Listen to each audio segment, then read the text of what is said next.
अरे वीडियो बनाता भाई तो देखो ना देख। हाँ, हो गया चल। अरे एक वीडियो बनवा दो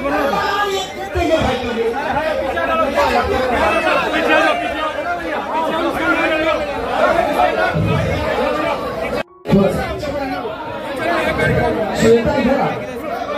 चल।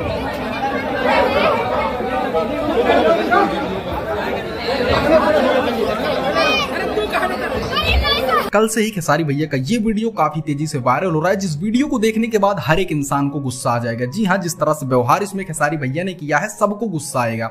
लेकिन दोस्तों कहते हैं ना कि हर बात के दो पहलू होते हैं और सेम इसी तरह इस वीडियो के भी दो पहलू हैं। अब दूसरा पहलू जान लीजिए। इस वीडियो के पहले खेसारी भैया लगभग 500 लोगों के साथ डांस कर चुके थे, जिस वजह से वो इतना ज्यादा थक चुके थे कि उनके पेट में भाई लिटरली दर्द होने लगा था। जी हाँ, खेसारी भैया भी एक इंसान है, कोई भगवान तो है नहीं, उनको भी दर्द हो सकता है, वो भी थक सकते हैं। और जब खेसारी भैया थक कर जाने लगे तो ये फैन उनको बहुत ज्यादा परेशान करने लगा था। तब खेसारी भैया ने कहा था कि आप चले जाओ, तब उन्होंने गुस्से में बोला था।